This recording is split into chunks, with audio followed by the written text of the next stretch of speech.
Well, anyways, welcome everyone. This is Ape Tapes. This is episode 2, right, Tyler?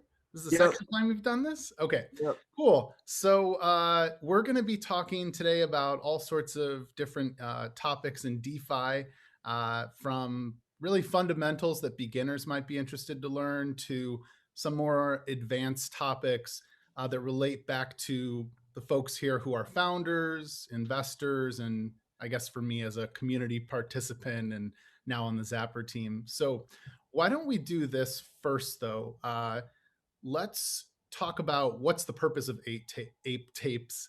Tyler, can you kick us off with what was the idea behind this? And then we'll do a quick round of intros and get started. Yep.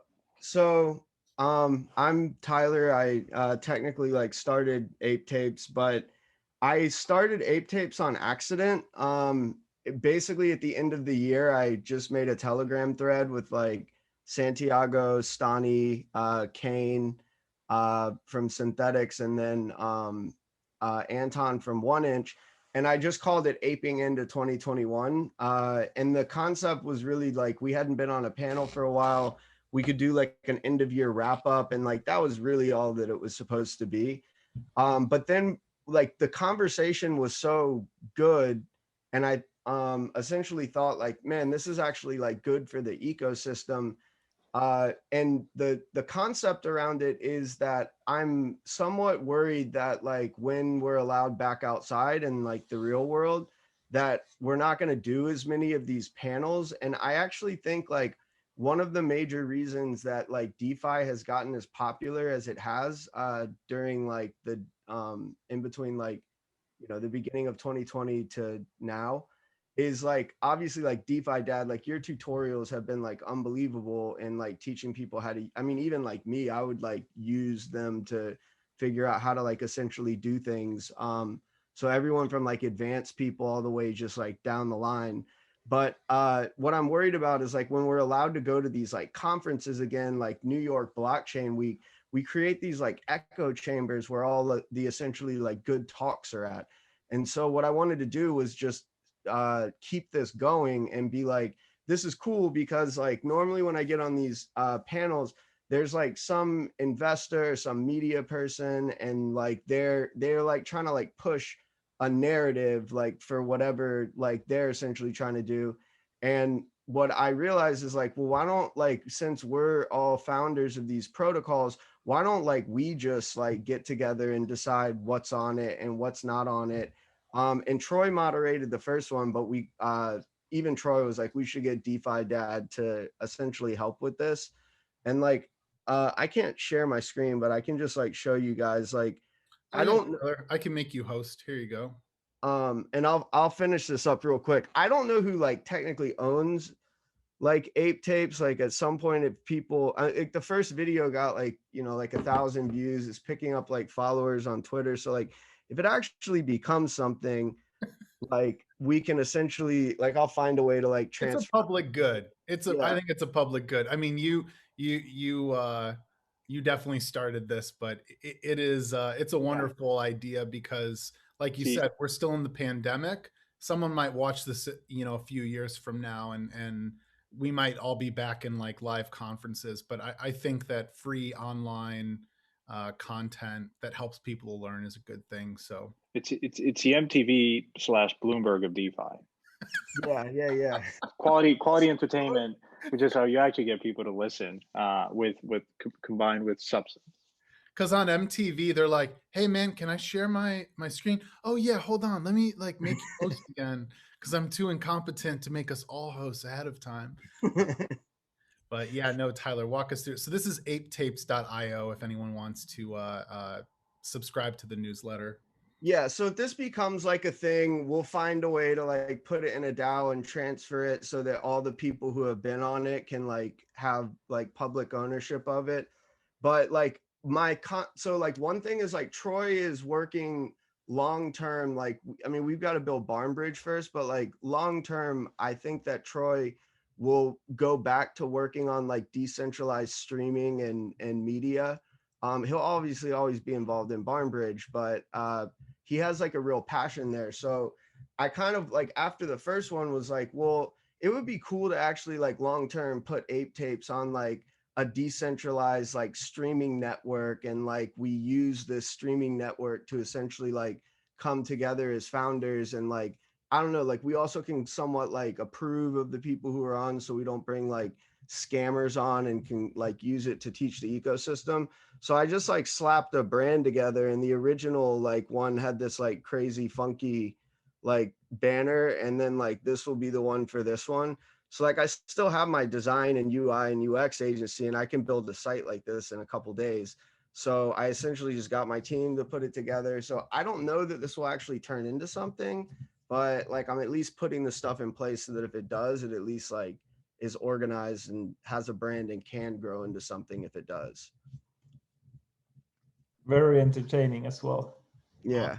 Hey, let's start with intros then, now that we've talked about the purpose of this. And young man, you with the colorful background from Aave, can you start off?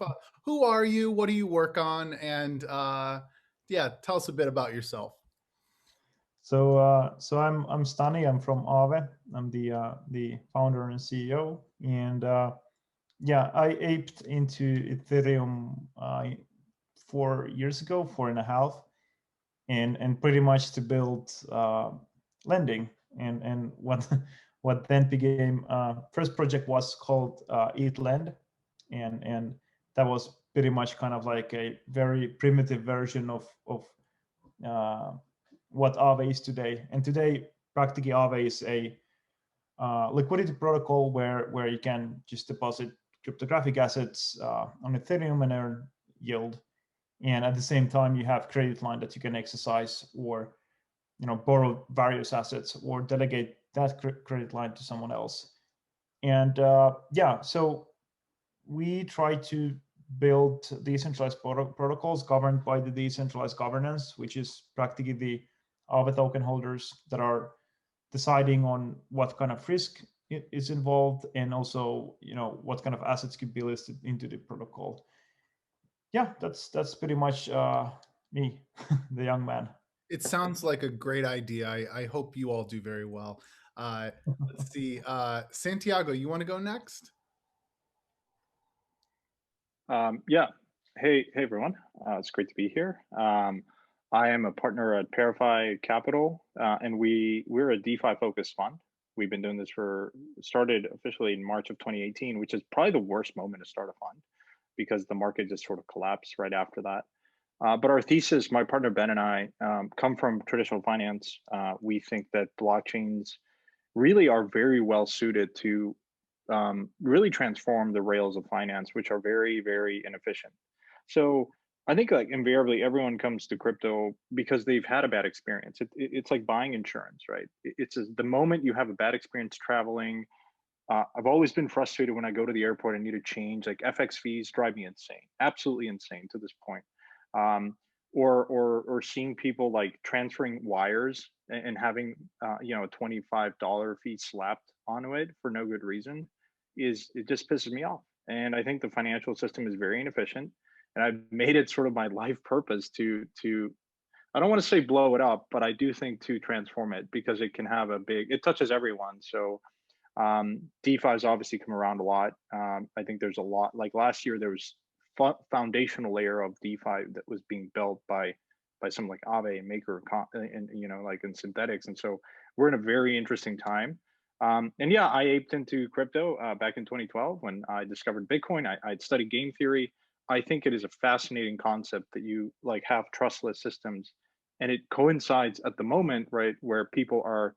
I think trust in institutions has gone like pretty much declined and probably at a record low point, given all current events. And so we are at this, like, I would describe it as like a multi-decade transition starting in '08 when Bitcoin came around, now accelerated by like recent events of COVID, where people are realizing, why am I not getting my paycheck in time? Why does the government not give me stimulus? And so why does Robinhood, shut down? And so it's really exciting to be part of the space. I think the conversation's really heating up. And so I think something like Ape Tapes should be like front and center, and something like what you guys do with Zapper and Yield TV is fantastic. So anyways, happy to be here. and hope this is helpful. Awesome. Thanks, Santiago. By the way, just a few bits of context before you go, Tyler. I missed this. So today, reminder, it is, I don't know when we're going to publish this, but it's January 31st, 2021. Total value locked in DeFi as of today is around 27 billion.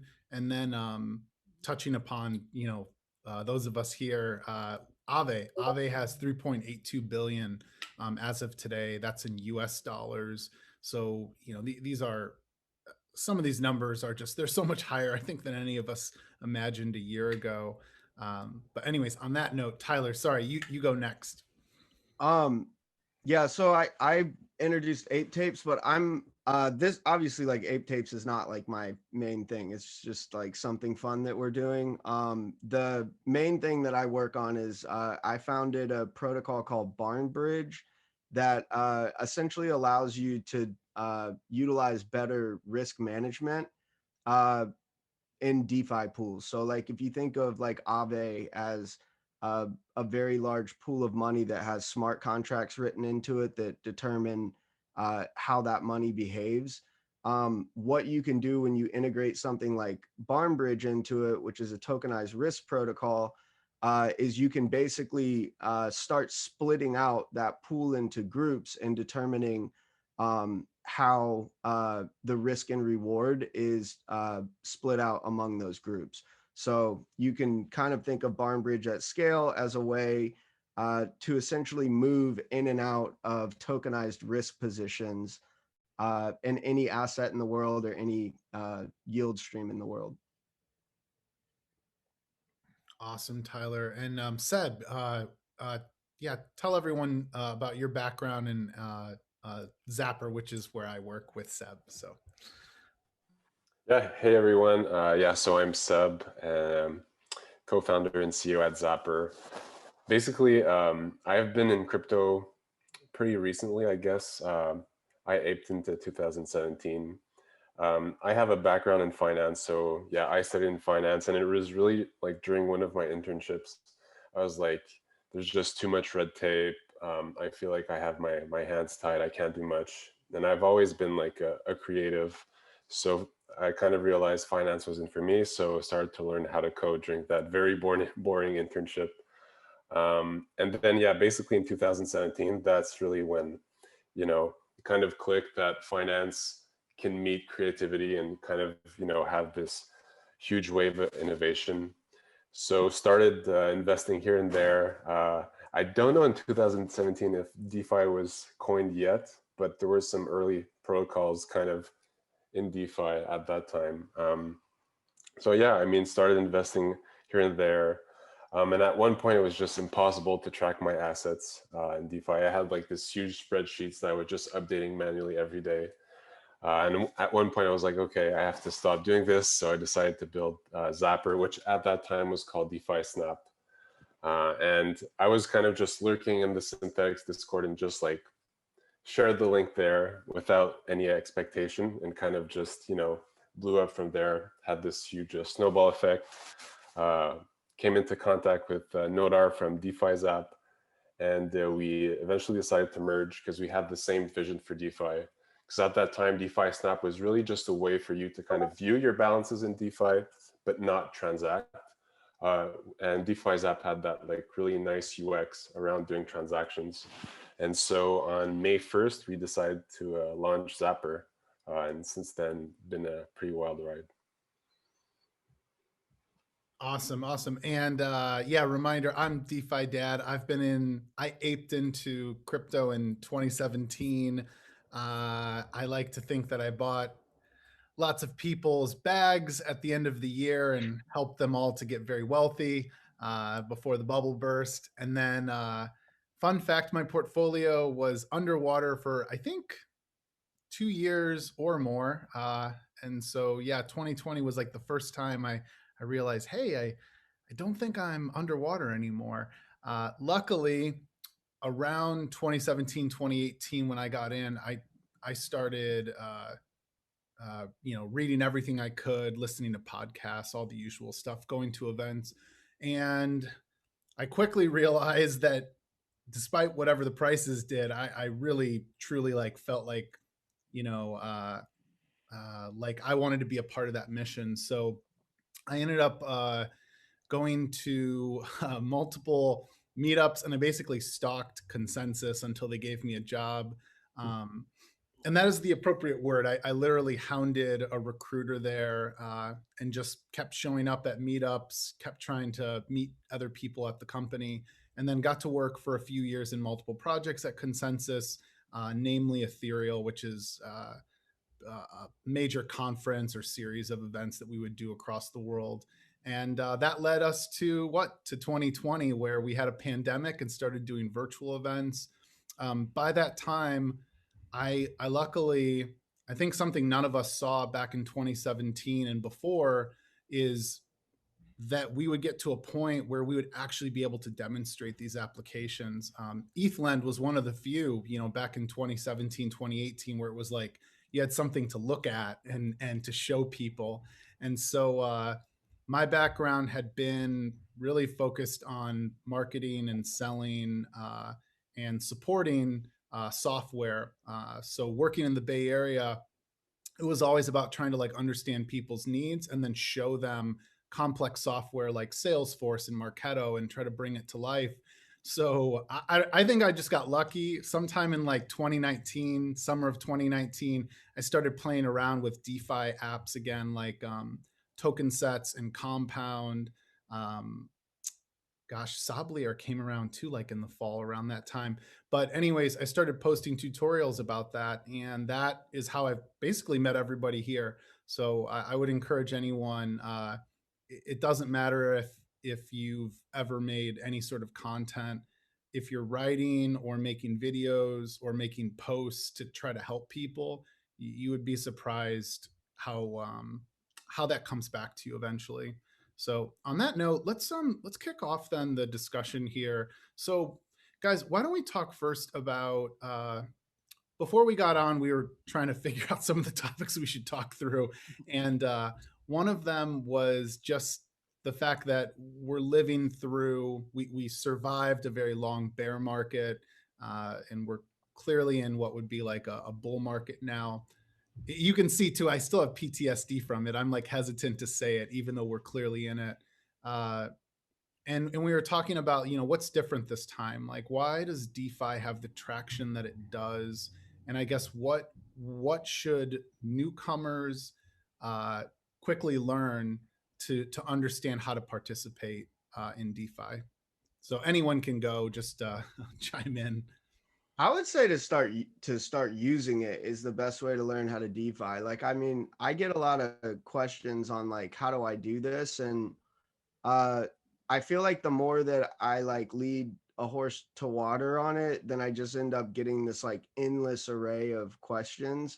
So like, I honestly send them the DeFi dad like tutorials, and like if they're not like willing to take the time to even like watch some of those, then like I don't really have time to talk to them either, right? But like I think once they start learning how to use it, like everybody uses it in their own way, and like that's something that Barnbridge has really shown me is like even when you like how people handle risk and manage risk. Like I'll talk to people like on the TradFi side that are like, who's ever going to take like the super risky tranches in DeFi? And then I talk to the degens and they're like, who is ever going to take like the senior like non-risky tranches?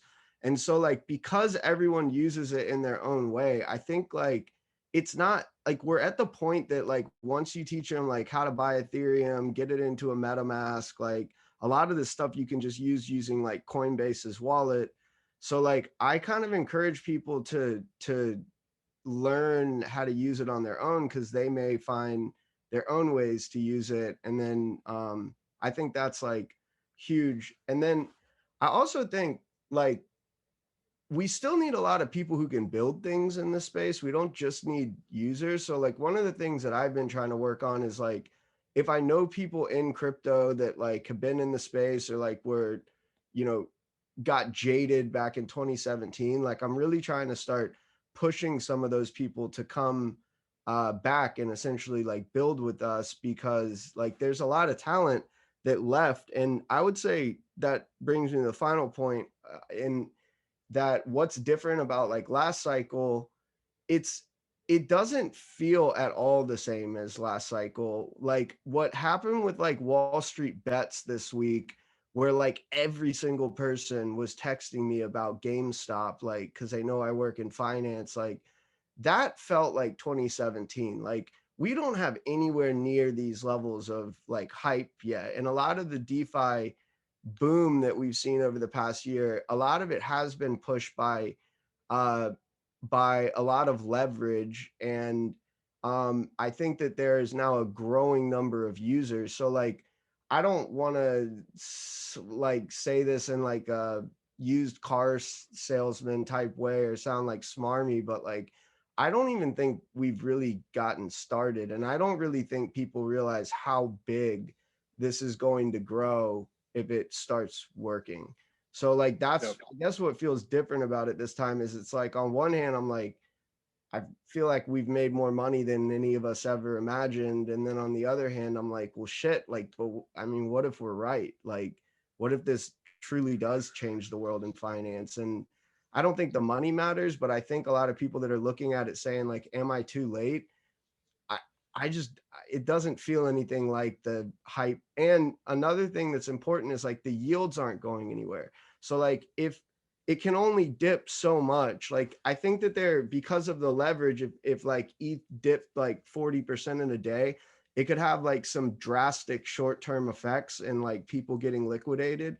But there's going to be a floor because like there's something like $1 trillion of debt around the world is negative interest rates, right? Like, so there wasn't a floor before. It was all just built on like hype and smoke and mirrors. Like this time around, like someone's going to catch that knife because they're going to be like, well, shit, I want to make 60% like yield. At some point, if it falls, the yields aren't going away. And that gives it not an artificial floor, but like an actual floor. And that's the way actual finance works. Yeah. So maybe I'll chime in from our perspective. Everything that Tyler said is how we, I think is a great point. Just a couple of metrics to put everything in perspective, right? I mean, DeFi is less than 5% of the entire crypto market cap. I mean, that to me is shocking, right? This is all we invest in. I mean, now it's grown to, depending on how you cut it, CoinGecko has a really good resource, but if you strip away Chainlink from that, which is more core infrastructure, you're at between 20 and 30 billion, because there are some private companies that have value, and so obviously it's $1 trillion market. So, I think when I look at that, and it's hard for me to like not believe that this space is going to grow. Like I always, from an investing standpoint, like to understand what is a secular trend, because there's hype, there's speculation, there are momentum things, but a secular trend. So let's talk about secular trends.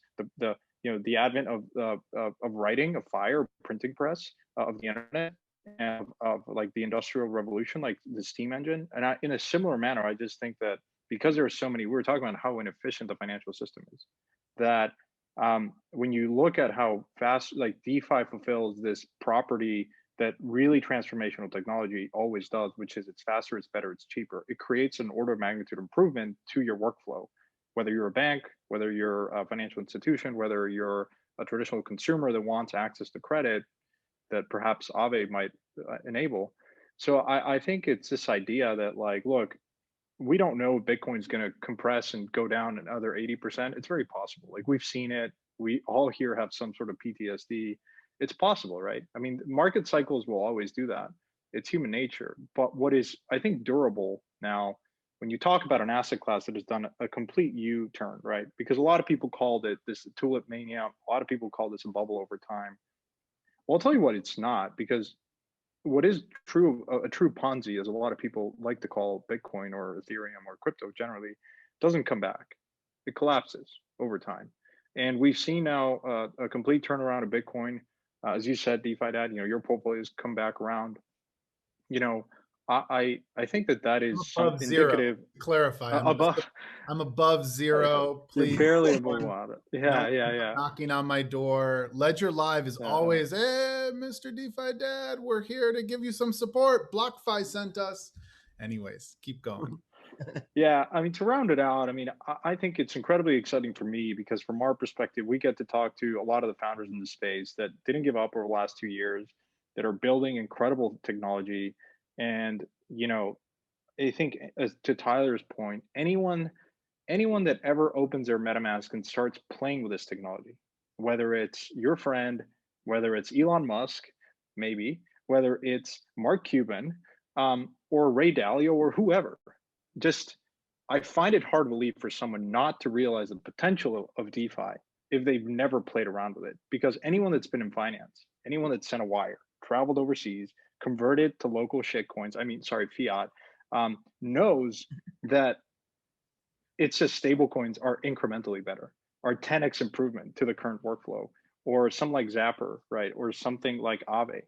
So I'll pause there because I think like for me, when we all often get asked, well, why are you just investing in DeFi? Because there's all these different things you can invest in the decentralized world. I say, well, financial services are not a particularly small industry. I mean, is it crazy to think that DeFi might at one point be larger than Bitcoin? Absolutely not. I actually will add to the whole secular trend thing that he touched on, because I don't think people, I think because of the PTSD, we're too scared to say that or admit it. And since I have a protocol, like I said before, I sound like I feel like smarmy, like hyping something up that I benefit off of, like its improvement. But I don't think we realize fully how the traditional world looks at us. And I think that's probably the most powerful part is like I have a friend who works directly under the CEO of one of like the 5 largest American financial companies. And I can't say who it is because like I don't want my friend to get fired, but the CEO of their company, around when all this like Wall Street bet stuff was going on, was like basically telling their employees like, do not, like, I hope you guys aren't like involved in this, because like she was like a country club member, like with the Melvin guys.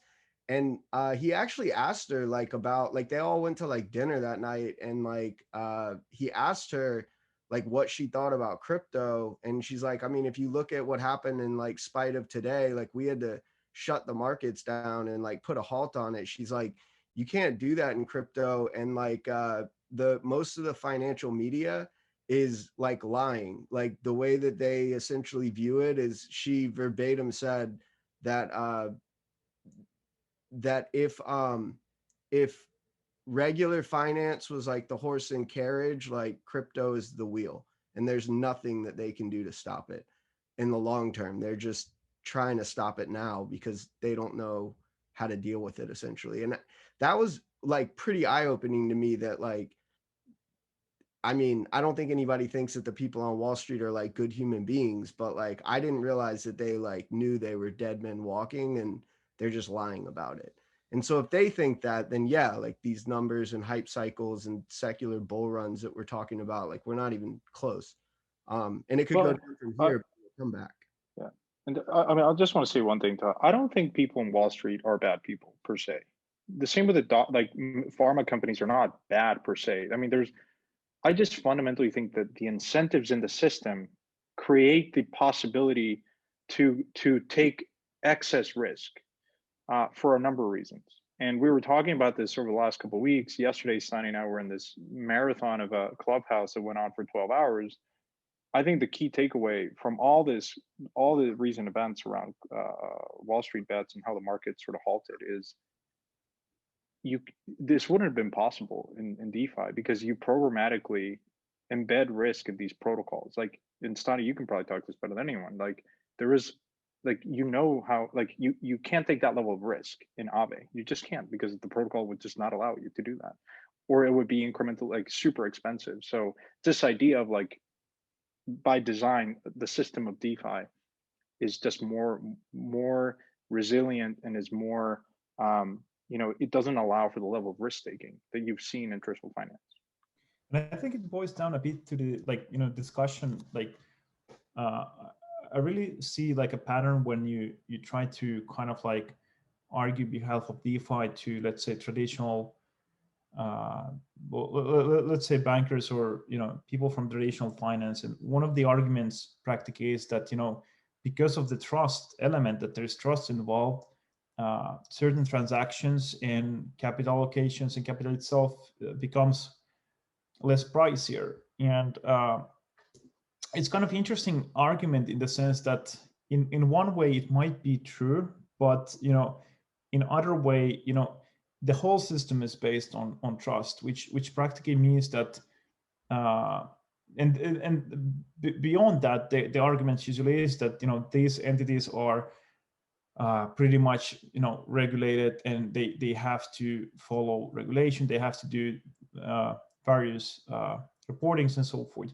But many of the things aren't actually kind of like, everything is not regulated today. Every letter and every action that they make on their business, because that will be very devastating for traditional finance as well.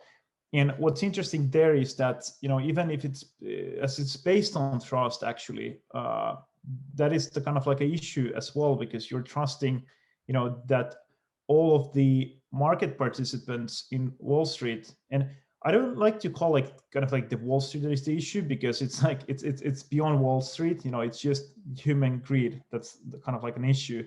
So you're putting a trust element into, let's say, human greed, and then you kind of like try to run the financial system, and we have occasions when it just doesn't work, in the sense that you're trusting that you can trade on Robinhood, and at the same time you're trusting that the traditional financial institutions aren't taking too much risk, so that they can cover their obligations, and whoever are covering them, they can cover themselves.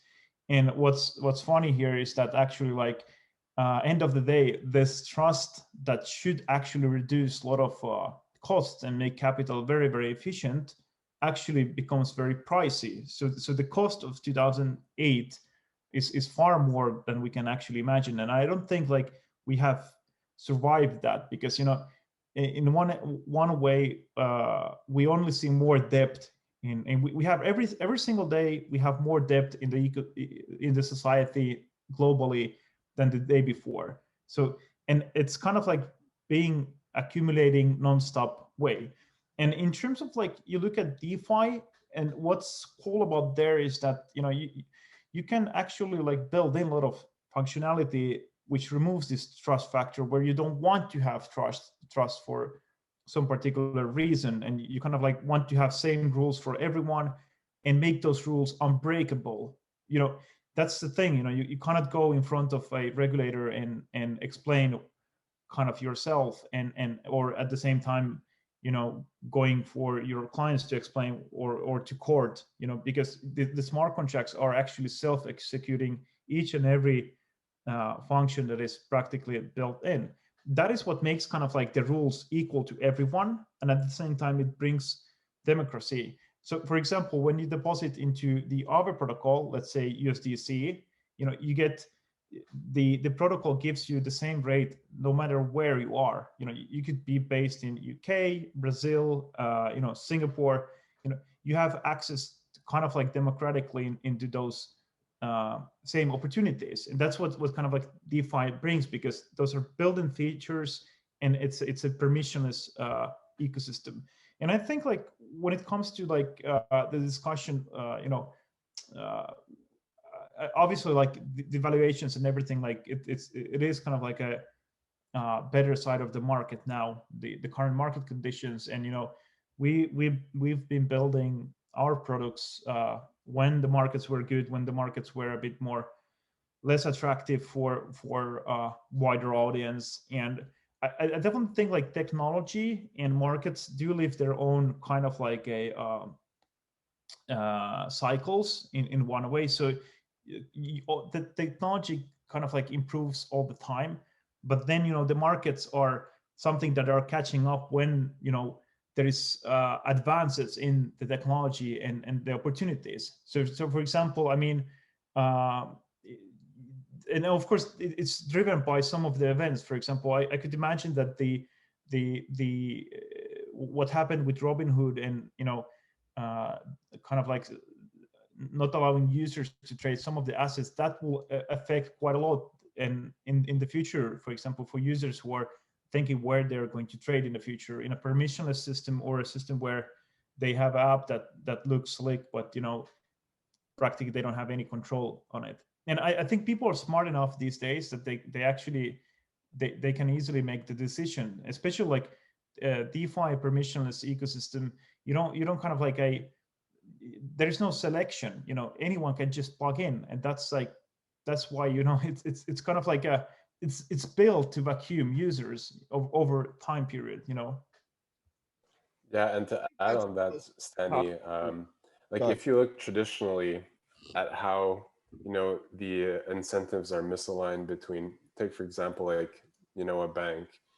At the top, if you take a really bad decision, you don't really feel the consequences of your actions. You can see in 2008, right? With the big bailouts and everything, and there's no skin in the game, right? And you could be like, as a user of that bank, will be like, okay, I'm gonna just try another bank, but it's just like in the system itself. Whereas in DeFi, you can bring these incentives on a protocol level, and then as a user in DeFi, you get to choose which protocol you want to use, right? If it's an incentive, a product that makes sense for you, you can participate. And what's cool with DeFi is the cost to exit a product is extremely low, right? If I don't like Aave or I don't like Compound, obviously I love Aave, but just taking this as an example, right? If I don't like Aave or Compound, I can go to the other product, or I can move to a different product, which is awesome because it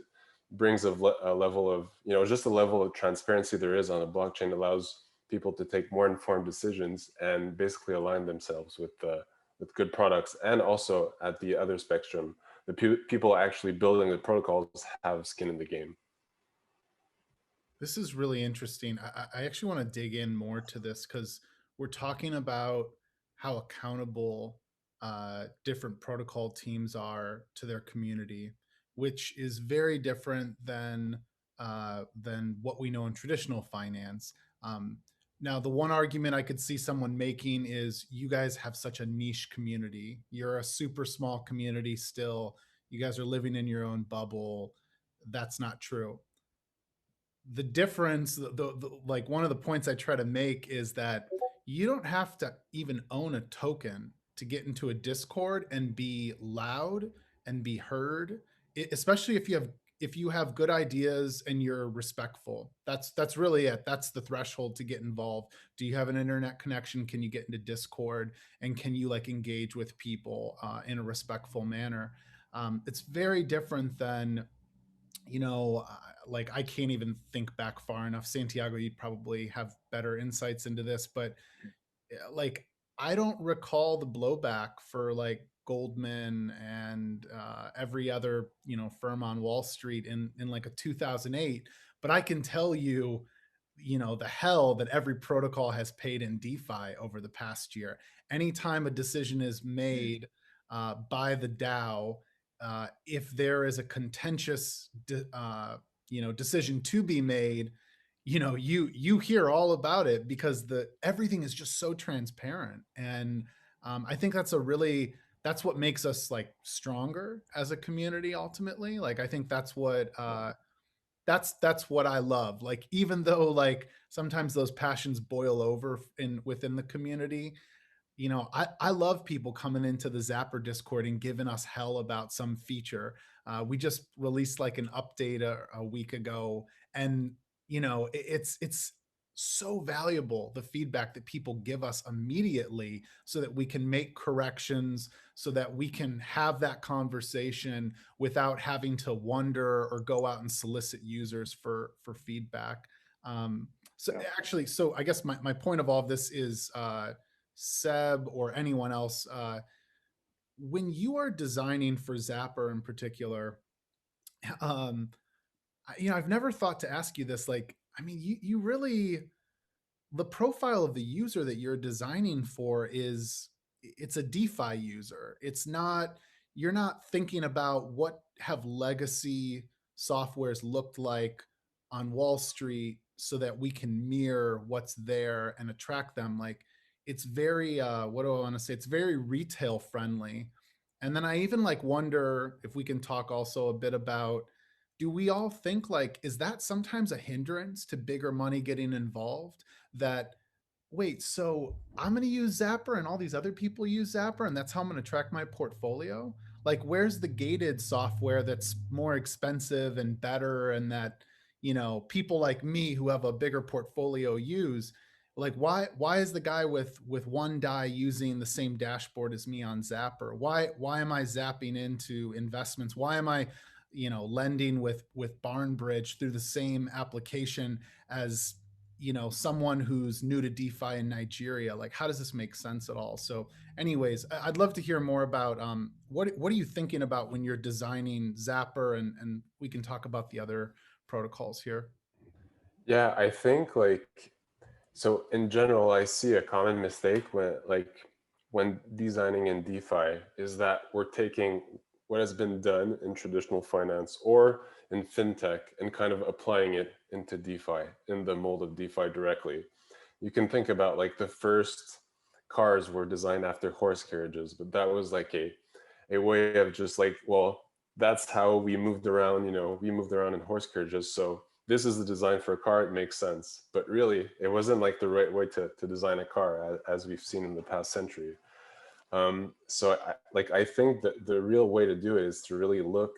I think I in a sense, I'm lucky because I'm like a super DeFi user. So I can take from my own experiences in DeFi when, you know, we're designing Zapper. I think the real challenge is how can you kind of remove away the noise of what was done before. Like I won't go into like look at my bank UI or look at, you know, another interface when I'm designing Zapper. And on the other side as well, it's like, well, DeFi allows for like composable transactions. It allows for like a much better type of UX than what was done previously before. So it needs to, like, we need to reassess exactly how to position, like reframe our entire user experience model. Like, I think, for example, like in DeFi, using like an email to log in to me would be like a weird way because you're not leveraging what is available on the blockchain. Like people need to kind of reposition themselves and see what's possible with the new technology and align the correct kind of, you know, user experience for that. One of the things that I found interesting in your observation, DeFi Dad, is when you think about like how powerful these networks are, like you talk about Aave getting to scale from essentially 0 to now over 3 billion in their money market, or Barnbridge or Zapper. I mean, you guys have, when I compare that to traditional financial companies like fintech companies, like the direct analogy to Aave would be something like Prosper or Lending Club. It's night and day. Like I can't think of a company, a fintech company that is bootstrapped and gone to scale, is high growth and profitable, of what Aave has done. And it's not just Aave. It's so many other DeFi protocols that are less than 2 years old, are cranking, you know, X amount of fees that you can monitor in real time, and I'll tell you why it's different. And I think every single fintech company, every single startup or VC investor should be worried about, because the minute that people wake up to this idea of community level ownership of these networks, you're not going back. Because if you have the possibility of using Zapper because you know at some point you're going to be an owner in that and participate in that decision making, why would you use something that doesn't give you ownership? That to me is, I mean, I think you know, it's I think what's catching a lot of attention these days, where, okay, like the average DeFi power user last year made at least $20,000 in airdrops. That is 66% of the average income of Americans. I mean, that's a heck of a stimulus, if you ask me. Now, sure, there's high gas fees and what have you, so subtract a couple $1,000 of fees, maybe. But that's, I think, a big paradigm shift. And I think that's why people are waking up to this idea of censorship resistance, and why am I not being compensated? Why does Robinhood just skim the top and I don't get to participate in anything here? And I'm left hanging. And so, yes, so we just hired a guy who's 18 years old and dropped out of college. I didn't know he was 18. I found him on Twitter. I was liking all his takes. He's a smart guy, and he's working for us. I mean, and I think that's what is most powerful about this industry. This idea of open source networks attract talent anywhere in the world. And I think with COVID, has been an accelerant for people in their house saying, what do I really want to spend my time in? It's not 9 to 5 industrial revolution type of labor structure. It's okay, I have the internet and I have these communities where I can just plug myself into and just be active, and you're going to be picked up. If you're smart, you're going to be picked up, right? And I think that transcends geography, race, religion, gender, what have you. Like, no one matters. A lot of these people are anonymous anyways. So when you think about the compounding effects of innovation, DeFi is doing this, right? Whereas fintech is kind of like doing this. And yeah, there's going to be a lot of experimentation. We're early, but we're at this point in the curve. Whereas fintech, you're never going to be able to compete against the rate of innovation of fintech, of open source networks. You can't. I'm not going to say give up, but I'm just going to say, you either you either get on board and open up, or you're going to have a hard time adjusting to this new state of the world. Yeah, get on the bus because it's leaving. But I think there's so much that I could say about this. One that I'll say is like there is something like really interesting in the way that like people come into these like discords and like provide value. Like it's almost like a decentralized like way to like distribute work. Like I've said before that I think that crypto will have a more fundamental impact on our life than the internet did, but it's tough to say that because the internet, like you need the internet for crypto. But like I could make a full-time living just going in discords and like finding ways to make money and providing value. Like I have Barnbridge, so that's like my singular focus, but like people are like, oh, how do I get into DeFi? How do I get into DeFi? And it's like, you can go on like Gitcoin and like get grants for things. Like you can just like DeFi dad started making these videos and like now he's working at Zapper, right? Like like we hired a guy, Akeem, directly from our community because like he was providing so much value that I was like, well, we need to hire this guy. And like Barnbridge isn't a company, like it's like it's a DAO. And so like the whole concept of work and how it's distributed, I think that people still want to go through that like traditional role. Like I get these like Discord messages from developers and they're like, oh, I want to join like the team. And I'm like, well, I have all this stuff that like we can build on top of Barnbridge, like user like interfaces that like I think that we could fund, and and like they have all this React experience, and they're like, no, but I want to like work on the team. And it's like, what does that even mean though? Because like I get paid through my company, Troy gets paid through his company, like the DAO sends money to our wallets and we push it out. Like Akeem has his own, like this like concept of like a team and what it is like so different. Like, I mean, who like eventually we're going to have to be having conversations like who deserves a Barnbridge email? Like, do I deserve one? Because at some point I'm just going to become a community member and not like charge Barnbridge anything. Like, we need to give that money to devs or whatever. And like, so like who really actually works at Barnbridge? Like who's an employee? And if we're going to like that level of like decentralization and destabilization, like where like from a work perspective, then like the user interfaces, in my opinion, shouldn't look anything like traditional finance. Like if traditional finance wants to build interfaces on top of what we're building because like they want to feel familiar with it, that's fine. But where we're headed is like we're gamifying money and we're providing a gamified experience, and like you kind of have these group, and at the end of the day it's working. Like I think we should just keep doing what we're doing, and if people want to get prim and proper, then they can build that interface. I mean, Barnbridge, I didn't want it to be like a food coin name, and I wanted it to be somewhat arbitrary, but like, you know, you have these competitors of Aave that came along and they kind of look like suits and feel like suits and they did everything right. And then Aave is like, we're a ghost, like, and that's our branding. And like, they fucking won. So like, I don't think we should kowtow to the old guard and make it familiar to them. I think they should get involved in what we're doing, and because it's fun. Yeah, I have to agree on that. Kind of like, I mean, when you look at traditional finance, you want to look very conservative. You want to kind of suit it up, and because you're practically managing someone else's funds, you're taking custody. You want to show as conservative as possible. Whatever is the market situation, and the kind of like idea where everything is based on smart contracts, immutable or governed code by the community.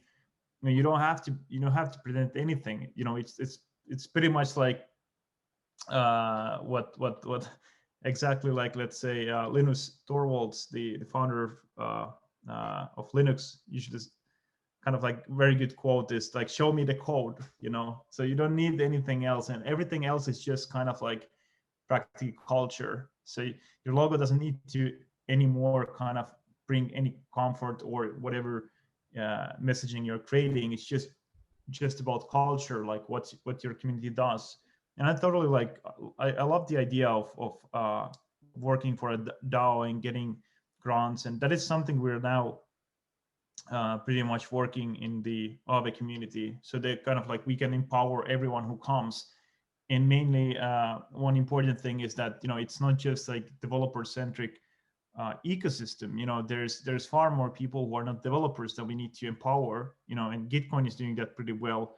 And I think every of the like decentralized DAOs that are governing the DeFi protocols should kind of like do the same. So you have people that you empower. And what's cool about this is that you could work like for 2 protocols. You could work with 3 protocols, like divide your time depending on how you arrange yourself and what kind of stuff you're building.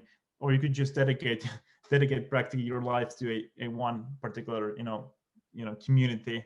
There's the cool part about the open source and this kind of like a way of working is that you can choose you can choose who you work with. You're not like in this corporate model where you're stuck with your boss, or like you're in a place that you don't enjoy. You could actually pick whatever you want to build or whatever you want to actually do, and get, if the idea is valid, get a grant and practically continue.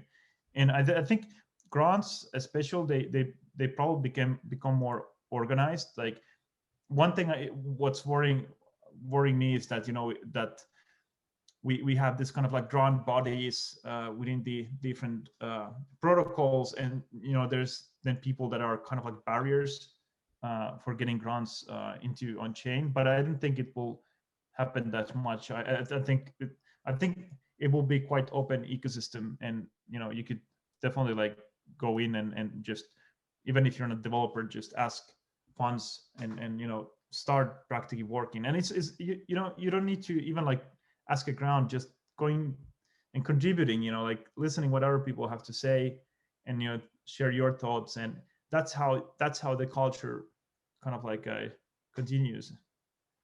I have a question for you guys.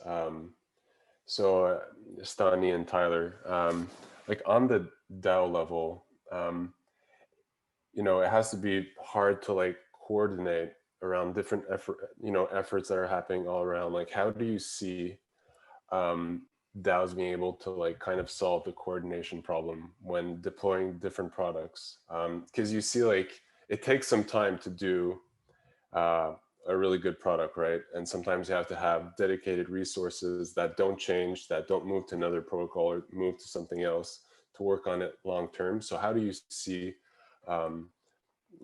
basically how to be able to solve that?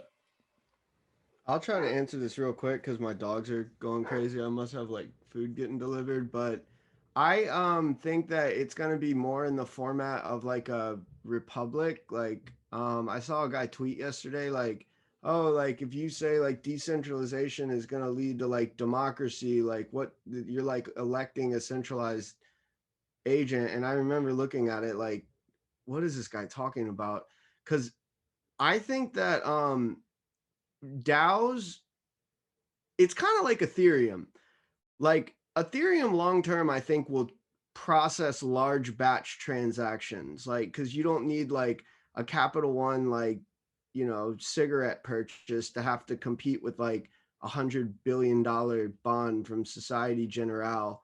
And and so like will long term most likely be like batch processing transactions on chain, and like it will be like the final settlement layer. Well, like I think DAOs will operate in the same capacity where like if I've shown the DAO that I can build a project and take it to completion like under budget, then like I want autonomy where I don't have to like bring every single, because like no one can work in that environment. So like I think that longer term, like the DAO will probably pay out like larger sums to multi-sigs of people that the DAO, like the community trusts.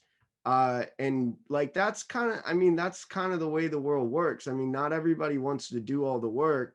They're willing to pay other people, and they kind of want someone to be in charge and make sure it gets done. And I don't think that that changes anything. I think that it's like we have these DAOs and they're these like fun, shiny new toys. So we're like, what can you do with it? And like, how much stuff can you like do with this? And it's kind of the same thing they do with like smart contracts. It's like the harder a smart contract has to work, less it works normally, right? Like, so they build these super complex systems, and it's like, God, it doesn't, like, this is over engineered. And I think that we're like over governing on the DAOs. Like, we just need to like, okay, the monthly like run, like add, like, you know, I work at some company and I run an advertising like department, and we spend $1 million a year on advertising, and like my staff costs like, you know, 200K like a year. So I just need to get a grant from the DAO for $1.2 million to run that campaign. And I don't need to or it can get drip fed, or you can do it in some type of DICO type. I say DICO not as an ICO, but like just the concept of like you do A, then you get B, like kind of user unlocked rewards. So I think that's where we're headed is I think that there will be other structures and frameworks like that handle these grants and how they're distributed. And I don't think we need to like figure that out all on our own. I mean, we need more people to come into space and build. But yeah, I think that we're gonna like, I mean, DAOs may get to a point that they make like one vote a year, like, and that's sufficient. And money goes where it needs to go, and everything's planned out, and that one vote's all you need to do, right? Like, I don't think that it will be one vote a year, but like one vote a year is better than one vote a day. I can tell you that much. And I think it's pretty much, yeah, kind of like a coordination is, I mean, it's kind of like a structural thing. You know, once you have some kind of structure in place that fits your community, like I don't think you can copy paste much of like one particular community style and you know place it to another place. I think there will be like variations on like what will work the best.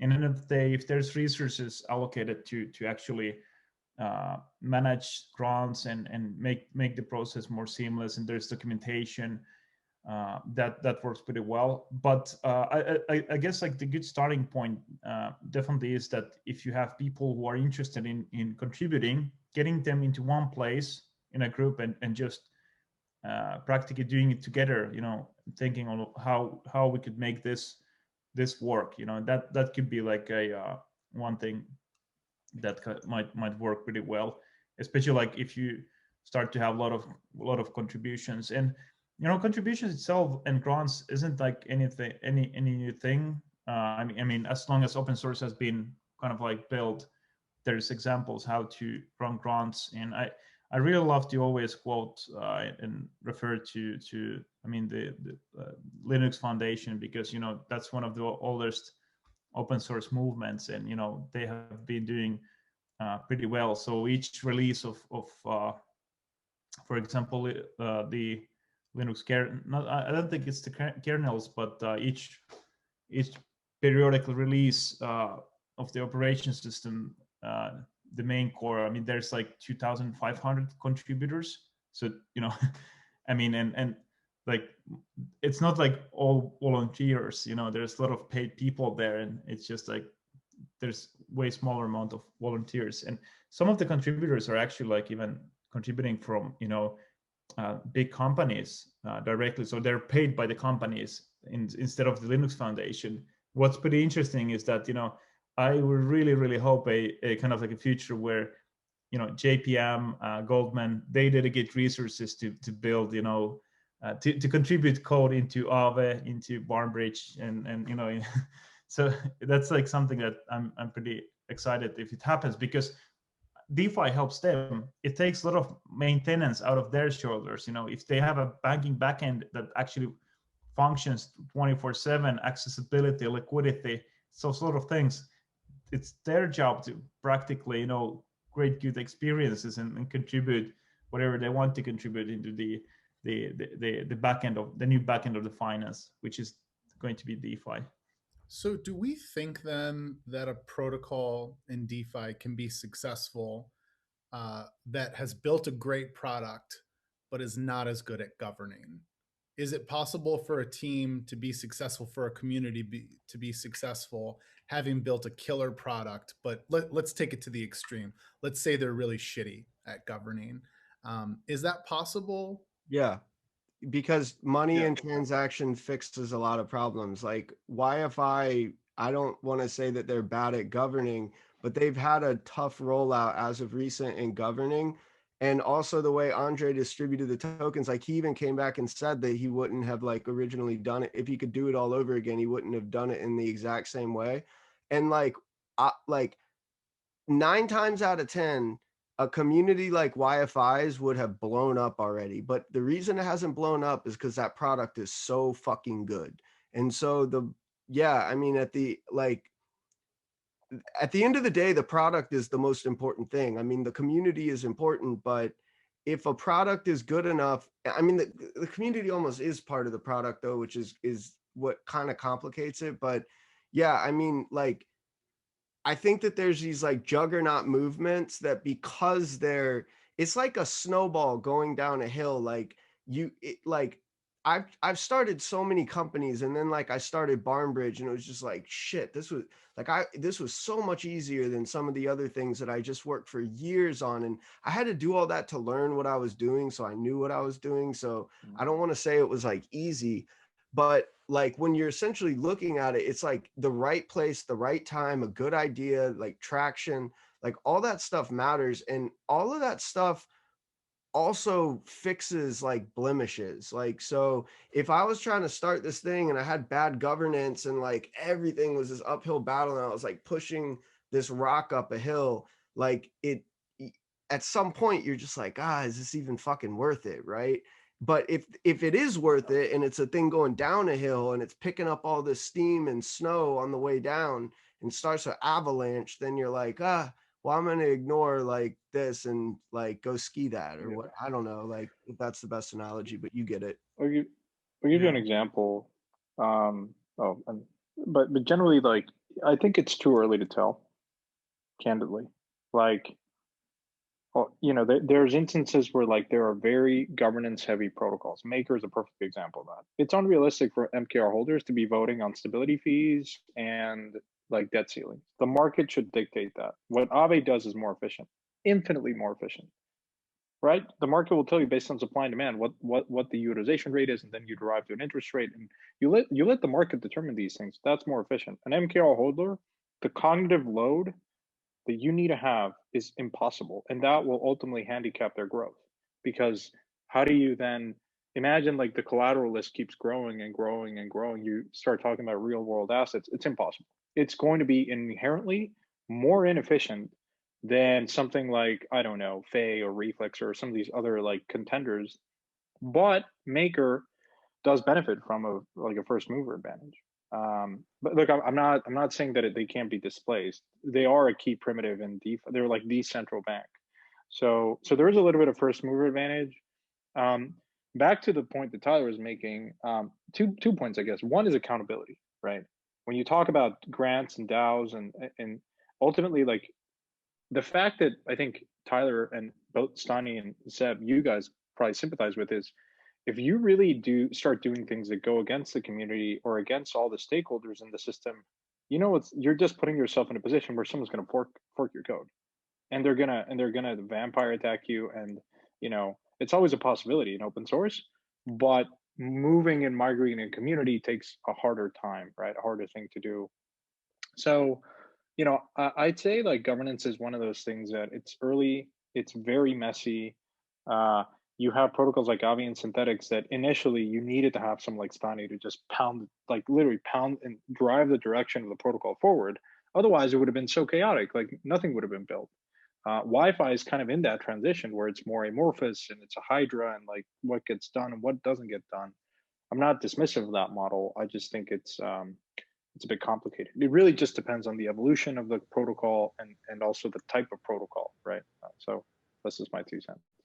I have to say that the kind of like, yeah, in the Wi-Fi is interesting because like they deploy a lot of things, and kind of like maybe there you might not need like governance. You deploy something and you basically change the address to the governance address. But I in my opinion, like a good project has to have like a good governance in the sense that because somehow I see that kind of like the idea of governing those protocols. I mean, they're like protocols with actually a lot of kind of like TVL, cash flow, and so forth in the future. You kind of like want to govern them well. When when you look at, let's say, traditional finance, there might be examples where some of the governances boards, they might not function well, but here you have like more transparency and you can kind of like react fairly quickly. And I definitely believe that one of the key steps is that the governance also works pretty well. So when the Genesis team or someone else from the community are shipping something, like what the governance has to do is they, of course, like it's part of the validation of the ideas and everything, but end of the day they kind of like stamp it, put a stamp of approval that that particular product can go into the protocol. That's very important, and like you need active governance that actually is looking after the protocol, because if that doesn't happen, you might have like very bad assets going into the protocol, and the protocol is as kind of like a solvent as the assets are. So at least in Aave's case, it's fairly important because the protocol is based very much on kind of like a risk assessment, and so forth. And I guess like my first impression about governance was like it kind of sucked in the beginning, because like before that we could like ship things, if we were ready on let's say Tuesday, we could ship on into the mainnet by Thursday. If we have audits, everything has been done. But then with governance, it takes a bit more time. You might have to kind of like you have more procedures in place. But at the end of the day, it's a good thing. We recently had a vote on listing the BAL token, and there was over like 130 million worth of kind of like Aave backing that vote, that BAL token should be listed as a collateral in Aave. And that's crazy good. Like you have like that much of capital actually like practically participating and voting for something, like some sort of changes and asset additions or parameters. That shows strength. And it's very good to have like good products, but if you have like good products and good governance, that's absolutely like that. Those are good strong signals, I think. This kind of goes to my next question. By the way, you're going to hear my kids screaming in the background here. This like, and I want to keep going with this topic of. That's why you're DeFi dad. Don't worry. Everybody knows you're not lying. Those are stock noises. I've got a subscription, and and then every so often I bring out a kid. I got him from Amazon. It's great. DeFi kids are my children, whatever your names are. So I feel like when you're building in DeFi, every expectation is upon you that you would expect building any startup, but then that much more. And I gotta say, like, I mean, I love being in the core team of Zapper and being able to like talk with all of you and be a part of all sorts of different DeFi communities. Like I am obviously very involved in Barnbridge and Aave and others, but the pressures just are insane to me. And so what I mean to say then is in traditional like tech startups, the ones that I had worked in, I feel like there was always this conversation of you got to find ways to focus on what you do and block out all the noise. It's got to be your baby, which is this startup, and really nothing else. You know, maybe some like adjacent partnerships, things like that. I feel like you can throw all that shit out the window in DeFi.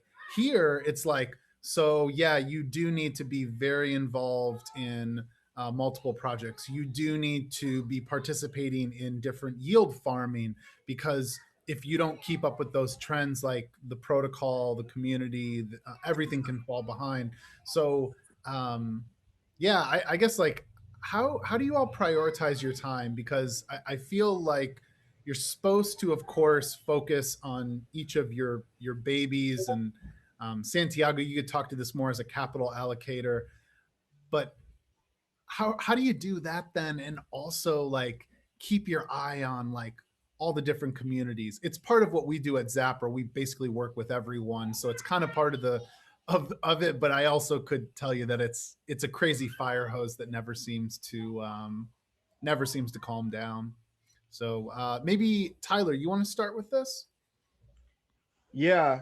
I don't think there's like a good rule of thumb for like how people get shit done. Like there's just some people that like are doers in the world, and there's some people that aren't. And I don't really know like if I would tell like another founder to do things the way that I do it.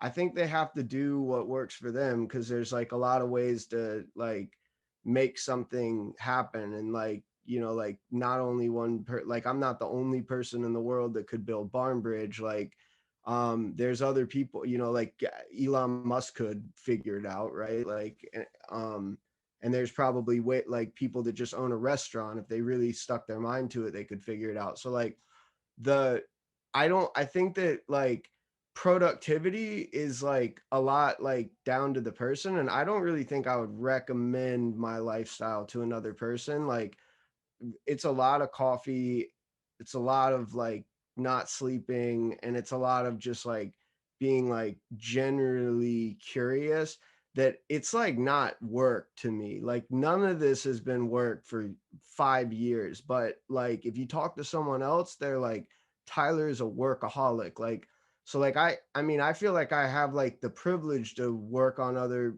products and things if I want to, because I'm working like 100 hours a week on Barnbridge, if not 80, right? Like, so I'm putting in more time on Barnbridge than probably like I mean, no one could really criticize that. So if I want to spend like my weekends working instead of like canoeing, like that's my prerogative. And, you know, like, so I've got my wife, I've got football and sports, and I've got crypto, my You got your dog. dogs? That's literally Yeah. all I do. I don't do anything else. Like, and Yeah. so I don't know if that's good for people, right? Like, but Yeah, I I mean, know there's other people that can get shit done and do it their own way.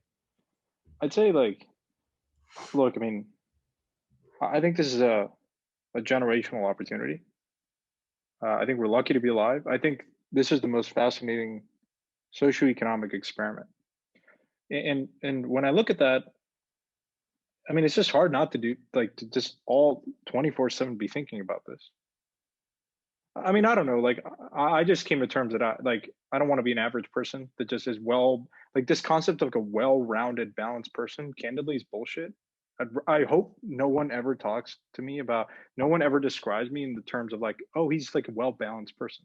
I'd rather over-index on one, like literally on one spectrum, do one thing extremely well, and just go like balls to the wall. Pardon my French on that, because I want to be the best that I can of my discipline, in my profession, and capture the opportunity and exert, you know, like in investing, you can like diversify a portfolio and hope to capture, like throw darts at a million things.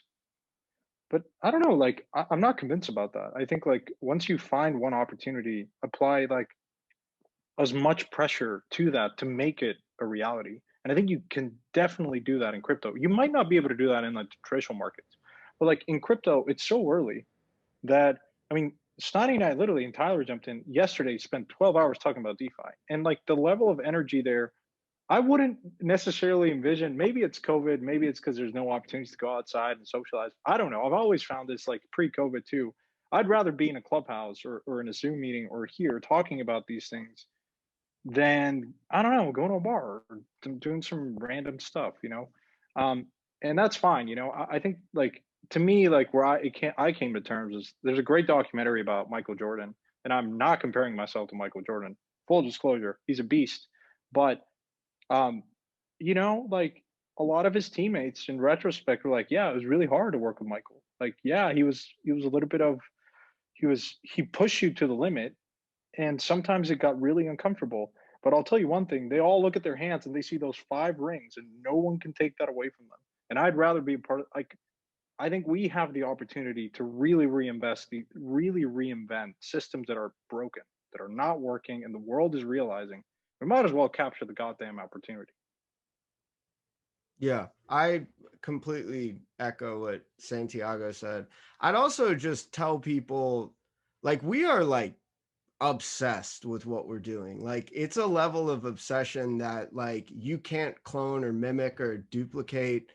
So, I mean, if you get into this and you fall in love and you catch the bug, I mean, it's going to happen on its own. Like you either want it or you don't, like, and yeah, I don't really want to do anything else than what I'm doing, so it doesn't really feel like work. I mean, it is like I'm putting in insane amounts of work, but I don't really like want to do anything else. So, and I don't think you can, i don't I don't know how you, like, you guys are supposed to be on an hour-long clubhouse and you talk for 12 hours. Like, that's not normal, right? Like, that's a sign of people being like fucking obsessed with what they're doing. Like, we're on this thing. Like, I could talk to you guys on this Ape Tapes thing for hours, other than I have like Stani right now is like in his head. He's like, oh no, he's not another. He's No, never. but Guy's never gonna go to sleep. no, but I have to say, like, I mean, like, definitely, like, I'm putting kind of like I'm on it all in DeFi, and you know, I'm putting a lot of effort. I've been doing this for years, and I think whatever I've been doing in my life, kind of like professionally, or as a, let's say, as a creator or whatever, I've tried to put everything, you know, kind of like, and that's not healthy in one way, but you know, something when you believe in something so much, you can't help it. You know, I try to do, like, you know, work and life balances, and you know, have something reasonable, but it just like I blow it up every time, because you know, I just like I feel comfortable doing what I'm doing now, and you know, there's just so much things to do, and it's super fascinating. Like, normally, like, you don't have, like Santiago said, that we're like lucky to be alive. I mean, normally you will not be in this kind of like a ecosystem where you're actually changing a lot of things, because to be honest, I believe that it's not just changing DeFi, but completely the economics, and you know, so kind of like social and culture um, perspective in how we do things. And that's why I just think like we're very early, and others will come here, and then, you know, kind of we can rest a bit when we can say that, okay, now it's widespread, you know, the technology, and kind of like, you know, DeFi is the foundation of whole finance, and there's more democratic world. I think those kind of stuff just drags, you know, and keeps the excitement going. And of course, like, you know, you can build how, like, when before DeFi you could actually like build, so like you could build finance just by, you know, creating code, deploying it, and then seeing it, you know, being used as that quickly. You know, it's just like, it's super fascinating. And I think like it's rare that you find even founders, you know, like if you look at, for example, like Tyler and Seb, and you know, DeFi founders around the space, you know, they're putting a lot of effort, you know, and that's why, like, and they have amazing teams backing them. Like, many think that we do actually this alone, but we don't. Like, there's like people in the team, you know, we're just here showing our ape faces, but you know, there's a lot of smart people in our teams. You know, that's how, like, we can't do it. you can do it by yourself for a few weeks, but then you get overwhelmed and you need more smart people. That's how like those are the good DeFi teams. They have people there, like smart people, and that's how like we build good protocols. So yeah. Yeah, definitely echo you on that. Like, I feel so fortunate by the team we have at Zapper. Honestly, like, I mean, at the beginning, yes, I did it on my own. I had DeFi Snap going, but there's a reason why I merged with DeFi Zap, is because like it's just ridiculous to do this on my own. And I mean, we are a bunch of people that's just geared towards the same mission. And like also like talking from personal experience, like I had 2 startups before Zapper, and both failed to get product market fit.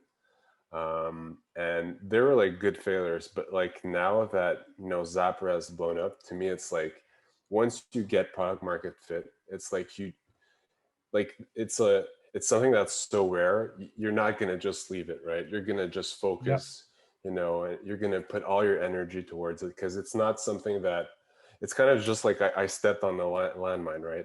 I published this thing in a Discord and it just blew up, right? And yeah, I mean, once that happens, it's like, okay, this is like a lifetime changing opportunity. I'm not, going to leave it. Yeah.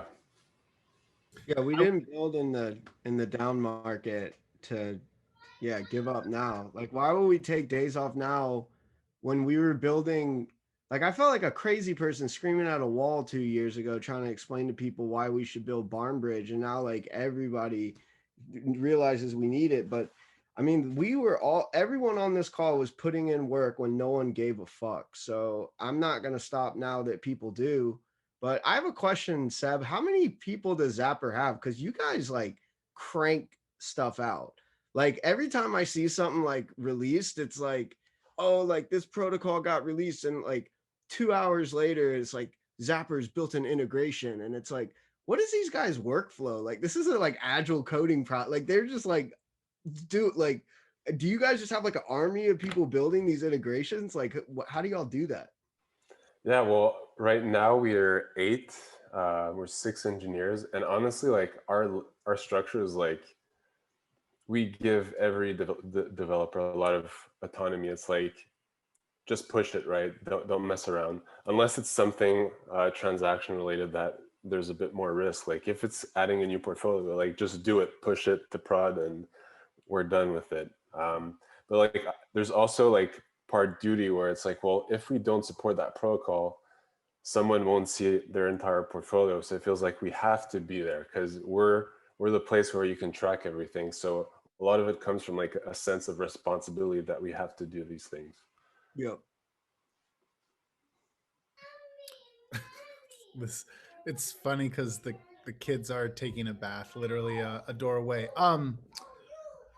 I would highly recommend what Santiago was saying earlier about watch The Last Dance. It's this 10-part series. They filmed the final 1998 season of the Chicago Bulls. I grew up near Chicago, so I was lucky to be a Bulls fan as a kid. I don't think you have to have been a Bulls fan. It's a remarkable documentary. There's parts of it that will, I don't know if I'm like weird, but like parts of it made me like tearful. It's so inspiring to watch the drive and the focus. And I do think that that's what we're all talking about here is there's a concentrated bet on this space.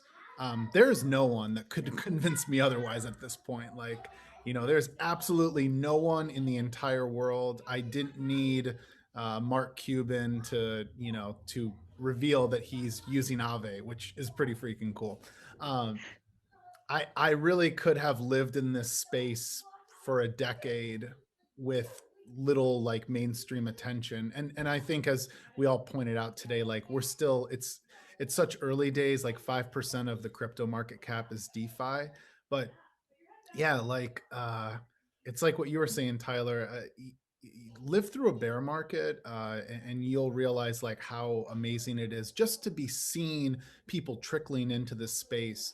Um, I was joking around with Seb the other day. I think I like tweeted about it too. That like I basically wake up and check Zapper Discord, and like look like a crazy person trying to type away or on my phone. But that is an absolute privilege to have people reaching out with, nonstop questions. I mean, I get a bloodbath of requests every day, which teaches me all the things people struggle with. I know firsthand that people struggle with approval transactions in Ethereum probably more than anything I run into. There's so many people out there don't understand that approval transaction, the newcomers, and they think that they've done a transaction, but they haven't. They haven't done the trade or entered a liquidity provision. And so, anyways, it informs us to design for those new users, to educate for those new users, and like I said, I think it's a privilege to have access to all that information. And if we're gonna give all these shout outs to Michael Jordan, I just have to say, like, if we're talking about GOATs, there is a man named Tom Brady that is playing on Oh, Sunday. here we go. Here we go. You guys Todd. can all go watch controlled focus and how a singular person can completely turn around an organization. Sure. Echoes through this. Tyler, you need to come to play ice hockey a bit. I'm like not that big. I think I'd get beat up, but I mean, I like. I didn't see snow until I was 23 because I grew up in Tampa. So like, I'm not very good at skating, but I used to play ice hockey.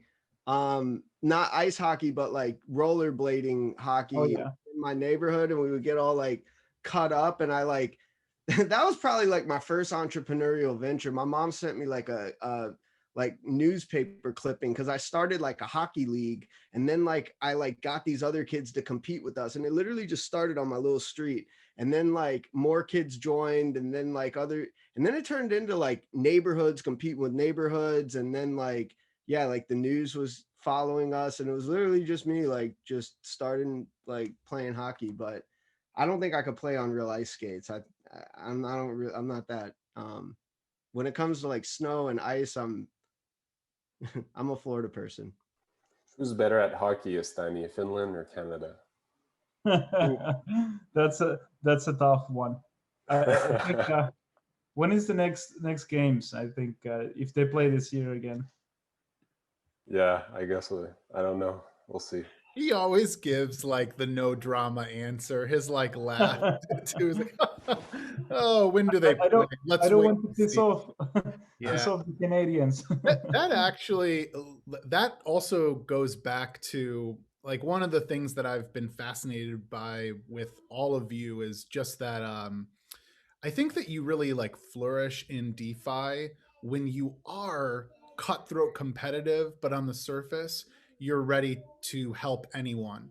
It's a matter of being open and curious and truly extending yourself to help others. And it could be a newcomer. It could be someone who's building the next DeFi protocol.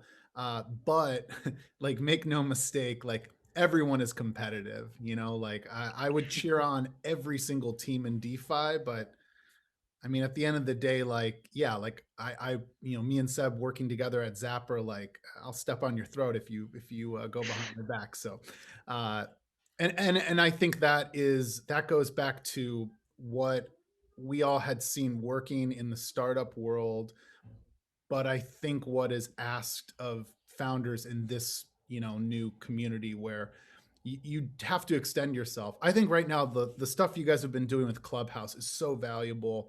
If anyone needs access to Clubhouse, just DM me. I'll give you all my free invites I possibly can.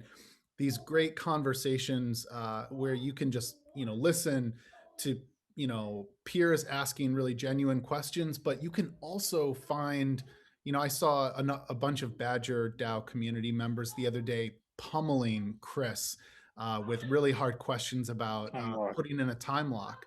And he handled it really well. I mean, it was a good conversation and it was very respectful. And again, I think that's special. We're all still in a global pandemic, but yet like we're having probably better conversations more frequently than we did before the pandemic. So we're lucky for that. I want to end on one last question for all of you. What are some DeFi apps and or concepts that maybe less know about that you think are exciting or that people should keep their eyes open for? And try your, you could talk about something you're working on, of course, but if you do, let's also try to name something outside of the project that we focus on. I can answer that. I mean, I'm launching something called Bond Bet in like hopefully like the next like 2 hours. It's like an integration with Pool Together, and uh I'm I mean, I want to work with like Aave on integrating some things that we're doing into Aave. I want to work with synthetics. So I put like a lot of thought into like user interfaces in crypto and how like partnerships work and where things are like accrue value. And it's been this like massive project that I like started in November of like trying to figure out like what's a company, what's a protocol, what's a user interface, where do these things interlap, like do the companies make partnerships, because Barnbridge isn't a company, like where does Zapper fit in? And so this is probably, I was talking to Santiago about this before the call, and I do want to have a separate call with like Seb at some point. I've talked to like Stani about this, but I I think that what I'm building at Barnbridge is like very important for the ecosystem, and I think it's a primitive that needs to exist. But I still see other things that need to be fixed in the ecosystem, and I think trying to get like talented people to work on problems like um are kind of coming out of nowhere. But one of the major things I think that we're going to need to flesh out as an industry, and I really want to see it worked on in a coordinated capacity, is this whole concept of like who holds the, what is a decentralized, can you create a fully decentralized user interface that's accessible? And does that mean that we need, you know, like what Troy's working on like long term with media? I mean, he's not doing it right now, but like he pays attention, and he's like built specs and models for like how you would integrate like Filecoin to live peer to like be able to show like, you know, limitless and like unstoppable media. So like where we're headed as an industry, like I do think that as bullish as we are, at some point the choke point is going to be that regulators start getting pissed off, and like it's that saying, like first they laugh at you, then they try to fight you. I don't think that we haven't been fought yet, right? And if we become more and more successful, we are going to have to put up a fight. And I'm not saying go behind regulators' backs or like do anything illegal, but I think that if we don't build decentralized systems, like, I mean, Parler got shut down the other day, like, and I mean, say what you want about the political views of the people on the platform, but that should be deeply disturbing to any person that believes in free speech, that like a platform just got shut down because it was right wing. Even if you're left wing, you shouldn't like that, because it could come for like you next. Like who's like, oh, the Onion annoyed me, so like they made fun of someone, so we're gonna shut them down now too. Like like where do you draw the line? And I think that what happened with Wall Street Bets, like this, like, I mean, Santiago said early in the call that like the people on Wall Street aren't bad. And like, yeah, that's probably true, but some of them are criminals. And like what happened was like disgusting and criminal. What happened with like Wall Street, like Robin Hood shutting that down, or like even their entire business model of letting hedge funds front run people and not being transparent about it. So like there are bad people in traditional finance, and there are bad people in the traditional world. And there's very powerful people, at least in my country, and it may not be the US that starts doing messed up regulation. It could be China, like it could be Brazil. And so I think that if we're going to be a global, autonomous, decentralized community of people, that like we're going up against the banks, like it's going to happen, and they are not going to be happy about it. And we have to prepare that we have systems in place that cannot be taken down, or they will be, because that's how they're going to try to fight us. And I don't I don't want to say anything more than that because I don't want this to get streamed in, you know, a court case one day if they like say we're doing something wrong. But I don't think we're doing anything wrong. I don't think we're doing anything illegal. I think what we're doing is for the greater good of society. But I think that we need to protect ourselves from people that very much may disagree with us because they are in a position of power and they have a lot of wealth. And normally people who are in a position of power with a lot of wealth do everything that they can to keep it. And I think that we really need to work on these choke points as an industry, uh, and and the censorship that's happening in the traditional world is very concerning to me. And I'm just waiting for it to get pulled on crypto, like you know. And we need to work on it now. But that's what makes me the most excited right now is Vitalik said that anti-censorship is the #1 use case of Ethereum that finance is not. And I actually disagreed with him when he said that, but I'm coming around to thinking that he's actually right. So yeah, that's the area that I want to see baked out the most, even though I'm as passionate as I am about DeFi. Hey, Tyler, I'll just, the way I would summarize a lot of what I think you were getting to is um, there is this like saying around like the best way to protect data is to not collect it at all. And I think that goes to like what DeFi does really well, that there's a lot of missteps in traditional finance that just are not possible. Not to say DeFi doesn't solve everything, and we have plenty of our own problems, but yeah. Sorry, guys. Who wants to go next? I'll keep it short. Go ahead, Stani. Yeah, quick tribute to an old project. It's I don't know if you guys see the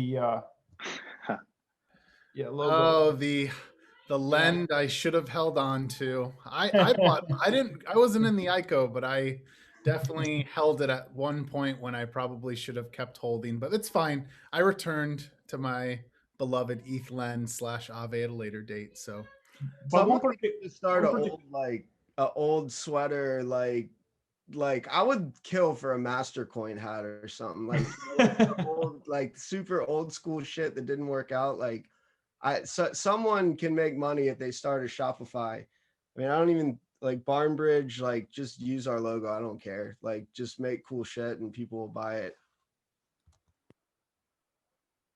Yeah, one project I could mention is Maple Finance, because these guys are trying to practically use credit delegation that Aave has and actually create like a trust network for under-collateralized loans and kind of like targeting a bit of institutional, you know, Stani, kind of what's the name again?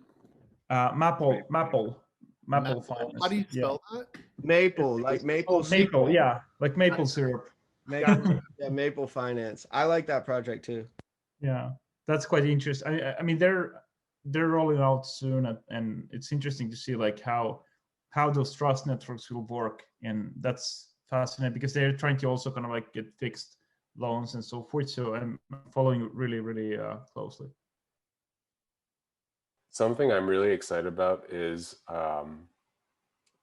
learning and earning, like the learn and earn economy. So like we're touching a lot about how to create the easiest onboarding experience for people coming into DeFi.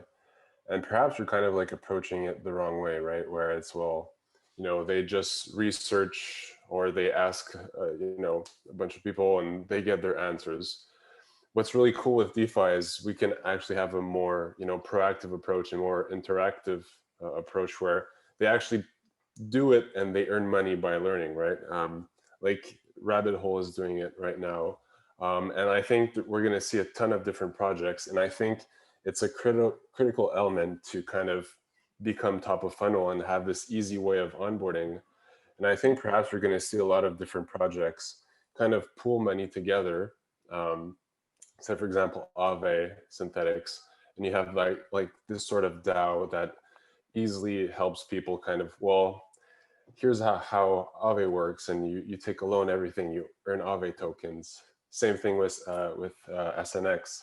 And I think that's something we'll see more and more because it's all doable, right? It's something that can be done easily. Like I think Coinbase Earn has been like a great product to help people learn more about crypto and participate. But I think with DeFi, it can be that, but like on steroids. And something we're going to see. We're already seeing it, but we're going to see it more and more.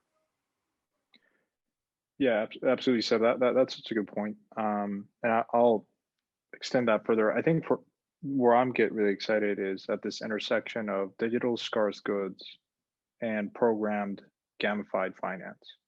So like yield farming was interesting. Anyone that farmed yam, it was both exhilarating and really fun and engaging. The front end was very slick. It reminded you of like some sort of nostalgia of like a game. Badger resembles like N64 games. So I think how we think about money, stores of value is going to change pretty dramatically, I think, at this intersection of digitally scarce goods. I mean, it's collectibles. We spoke a lot yesterday about NFTs. And so I think, you know, money in and of itself, fiat, like I've never met anyone who looks at a dollar bill and says like, I'm emotionally attached to this. Well, I mean, they're emotionally attached maybe to the idea of money, which allows you to do interesting things, but not in the same way that you're attached to a particular NFT that represent a particular moment in time, the ETH sweater that Stani just showed. And so I think that is very, very much how newer generations think about their relationship with money. So we are looking, I'm deeply interested in NFTs. How do you appraise them? How you get liquidity on these assets? How you can productize them, something like Aave or CryptoPunks. And one particular area that was that I think needs to be solved is interoperability with these NFTs, because I think artists like resales of NFTs some portion of that should accrue back to the original creator, but not at the moment if you switch platforms, I think, between Rarible and OpenSea. And so I think we need better connectivity there to bring it back to the creators. So anyways, from a thematic standpoint, I think NFTs and you know, metaverses in-game economies will probably like surpass DeFi as we think of it today, because it has so much emotional attachment to it. And the learning of last year was that you can, through an AMM model, get liquidity on or find price discovery on very liquid assets. And so if you have really good taxonomy and standards and properties that define these NFTs, then you can get really good price discovery on them, or some semblance of price discovery. You can even use flash loans to arb out any inefficiencies between CryptoPunks and NFTX that trades at a discount to book value. So yeah, I think this idea of like getting liquidity on things that, like by definition, NFTs are harder to get price discovery on. You know, you need to rely on an expert to appraise it, but the market will tell you a good price for a particular CryptoPunk. And I think we're moving in that direction. Gosh, yeah, you guys covered so many different applications and ideas that I'm tracking. I was thinking about like, yeah, what is it lately that I feel like less people understand, but I wish they did understand and that they would be as excited as I am about it. And it does go back to the metaverse, what you were just saying, Santiago. I you know, we do lots of interviews on Yield TV, like looking at like a Maple Finance is awesome. Oh, hold on a sec. Jude, hey. Hey, Dad, Augie vomited with grass. Oh, okay. It wouldn't be a DeFi Dad interview if the kids didn't show up, you know, they have to show up at some point. Although now we believe you. He's true DeFi. There we go. Hey. Oh, here we go. Good job. Oh, the other one's naked. Oh no. Say hi? No, she's not naked. Diaper time. Say hi. Oh. Hi. She's got a my daughter has a towel with literally a rainbow around her head. Now I'll just say this quickly. I will continue to always be fascinated by the build out of DeFi, but it's the metaverse where it's digital first living. It's a society, a community that is digital first, and I think that DeFi empowers that. That's I am less interested long term in trying to translate everything and connect the dots between traditional finance and DeFi. I'm more interested in people who urgently need a digital finance infrastructure. So that's why DeFi and the metaverse and NFTs all fit together for me. So, well, this is great. This is a great way to end it. Anyone else have any other comments? I think this is great. I think you mic drop with the kids and all that. So it's so ridiculous. Wow, this is turned into a real shit show. Anyways, hey, awesome. thanks Now for joining. This is like awesome. Yeah, we talked like yesterday. I was on that Clubhouse talk for a very short amount of time, but I can't believe you guys wanted to do this the next day. So thanks so much. And Tyler, thank you for organizing this all in the first place. So you know, just a reminder to anyone watching this, go to Aave.com. It's AAVE.com. That's a borrowing and lending protocol. It's got nearly 4 billion in total value locked. Go to zapper.fi. That's where you can connect to your Ethereum wallet, visualize your portfolio. Go to barnbridge.com. That's tokenized risk. So you'll soon see tranched lending coming in the, I have no idea, coming weeks, maybe a month, something like that. But in 30 days. Yield farm there. Oh, I'm sorry, Tyler. What were you saying? I said inside of 30 days. We launched the DAO this week. The rewards will start on Sunday during the Super Bowl, which I will be at, so it'll probably piss off our community. But and then yeah, basically I think about 3 weeks after that, the smart yield products launch. So it's all launching within like inside of February. That's awesome, man. And I'll tag everybody when we eventually publish this, but make sure you go to ParaFi.capital, and yeah, I would highly recommend you. It's a shell of a website, I guess, but yeah, you can find us on Twitter. That's probably better if you want to engage with us. It's funny how much access though, yeah, you can gain to Santiago just by, you know, combing through the different Discord communities, hopping into one of these Clubhouse discussions. You guys are, it's one a lot of people ask us, how do we find you? It's like, don't worry about it. We'll find you. Yeah. We're looking. We found Stani. We found Tyler. Sad we haven't found you yet, but you know, we're looking.